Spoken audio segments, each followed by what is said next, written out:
मग़फ़िरत हो। आज मैं आपको बताने वाला हूँ JGF 320 जैनबाकर का जनरेटर कैसे चलाते हैं और कैसे बंद करते हैं।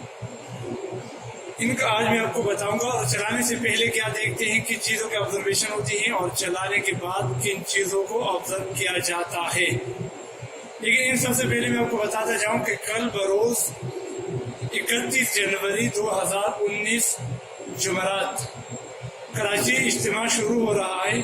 उसमें शिरकत करके सवाब कमाइएगा, ज़रूर शिरकत कर दीजिएगा। और उसके बाद हम आते हैं अपने टॉपिक की तरफ। तो सबसे पहले मैं बता दूं कि जनरेटर को हम दो तरीकों से स्टार्ट कर सकते हैं। पहला तरीका ये है कि हम एक दफ़ा स्टार्ट बटन दबा देंगे और ये 1 मिनट तक प्री लुब्रिकेशन करेगा। प्री लुब्रिकेशन की सर्कुलेशन होगी, ल्यूब ऑयल की सर्कुलेशन होगी। वो करने के बाद स्टार्ट बटन लिखा हुआ आ जाएगा। उसके बाद हम क्या करेंगे कि मैनुअल चलाएंगे, तो डिमांड को ऑफ पे रखेंगे और जो सर्विस सेलेक्टर स्विच है हमारे पास सिलेक्शन, इसको मैनुअल पे रखेंगे और इस स्टार्ट बटन को, स्टार्ट लिखा हुआ है, इसको पुश करेंगे और अपने जो थंब है वो जब तक नहीं छोड़ेंगे जब तक 800 मैक्सिमम 800 आरपीएम तक नहीं जाता। 800 आरपीएम तक आ जाए तो आप छोड़ दीजिएगा और जनरेटर आपका स्टार्ट हो जाएगा। दूसरा तरीका है ऑटो का। ऑटो को इस तरीके से ऑटो पे चलाते हैं कि आप वही काम कर लीजिएगा, इसके स्टार्ट बटन दबा दीजिएगा, ठीक है। या स्टार्ट बटन ना भी दबाओ तो इसके साथ भी हो जाता है।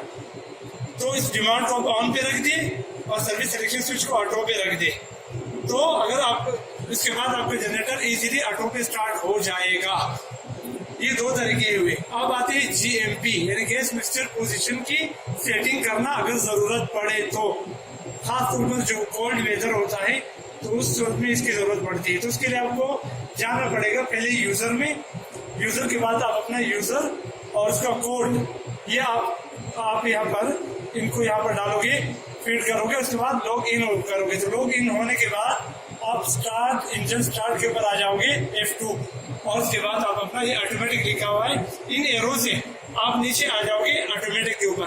ऑटोमेटिक को इंटर करके इंटर जब दबाओगे तो ये मैनुअल हो जाएगा। उसके बाद दोबारा एरो से आप नीचे आ जाओगे, लिखा हुआ है अभी 26.5।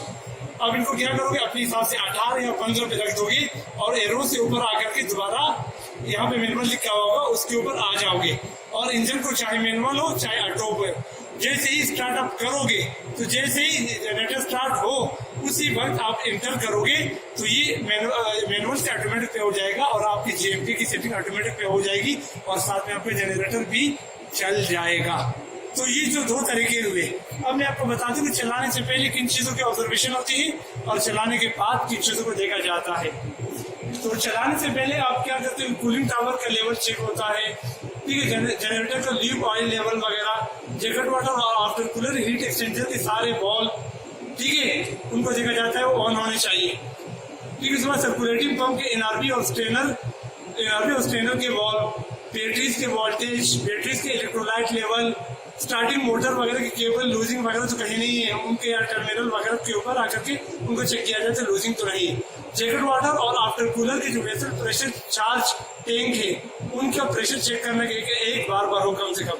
जैकेट वाटर इंजन का जो हमारा कूलिंग वाटर टेम्परेचर जो हो, कूलिंग वाटर टेम्परेचर ये वाला ये जो 80.3 आया हुआ है, ये उस वक्त होना चाहिए कम से कम 55 डिग्री सेल्सियस और मिक्सचर टेम्परेचर होना चाहिए कम से कम 38 डिग्री सेल्सियस। और उसके अलावा गैस प्रेशर भी आपका नॉर्मल होना चाहिए। वैसे 5 चीजों MBAR होता है लेकिन कम से कम 100 MBAR लाजिमी होना चाहिए आपके जनरेटर चलाने के। अब मैं बताता हूँ कि जब ये तो हुआ स्टार्टअप से पहले की ऑब्जर्वेशन। अब आपने चला लिया, चलाने के बाद किन चीजों की, यानी आपने लोड पे ले लिया, ठीक है, या आपने लोड पे अभी लिया नहीं चलाया, ठीक है, चलो लोड पे ले लिया। लोड पे लेने के बाद किन चीजों की ऑब्जर्वेशन होती है, वो होती है हमारे पास सबसे पहले ऑक्सिलरीज की, जैसे एग्जॉस्ट फैन हुआ उनकी ऑब्जर्वेशन की आपने, इंटेक की सप्लाई फैन हो गए इनकी ऑब्जर्वेशन हुई, कूलिंग टावर फैन वगैरह की ऑब्जर्वेशन हुई, बेल्ट वगैरह इधर उधर आवाज साउंड वाउंड, ठीक है, उनकी ऑब्जर्वेशन हुई। फिर सर्कुलेटिंग पंप्स के वाइब्रेशन और साउंड वगैरह को चेक किया, हीट एक्सचेंजर में कोई लीकेज तो नहीं पानी की, वो चेक किया, इंजन का साउंड हंटिंग वाइब्रेशन चेक किया, और सभी सिलेंडरों के ऊपर जा करके कान लगा करके सही तरीके से, ठीक है। फिर उसके बाद इंजन के सारे पैरामीटर, चाहे इलेक्ट्रिकल हो चाहे मैकेनिकल साइड से, उन सब पैरामीटर को ऑब्जर्व किया, यहाँ तक कि कॉस्ट पाई वगैरह को भी ऑब्जर्व किया, इलेक्ट्रिकल और मैकेनिकल सारे पैरामीटर वगैरह को, ठीक है। और इंजन के क्लोज सर्किट के ऊपर, खास तौर पर इंजन का क्लोज सर्किट है, उनके अंदर अपने जैकेट वाटर की तरफ से कोई लीकेज वगैरह, कोई सील वगैरह लीक तो नहीं, उनकी ऑब्जर्वेशन हुई। फिर इंजन के ऑयल सर्किट जो है हमारे पास, उनके ऑब्जर्वेशन की वहाँ से कोई मसला तो नहीं। और जो हमारे पास प्रेशर कंट्रोलर है उनको भी चेक किया, तो दौरान स्टार्टअप पे चेक किया कि क्या हमारे पास अगर कोई मसला होगा तो यकीनन यही होगा कि जैसे आप स्टार्टअप करोगे तो हमारे पास ये जो इंजन का जो हमारे पास ऑयल की टेम्परेचर, प्रेशर, तो इंजन का प्रेशर नहीं आएगा। ऑयल का प्रेशर ना आने का मकसद है कि प्रॉब्लम हो रहा है आपको प्रेशर में या आपका गेयर ऑयल पंप के अंदर। तो ये चीज़ें हो गई स्टार्टअप और स्टार्टअप के बाद। तो उम्मीद है कि ये आपको ये जो चीज़ें मैंने बताई आपको समझ में आ गई।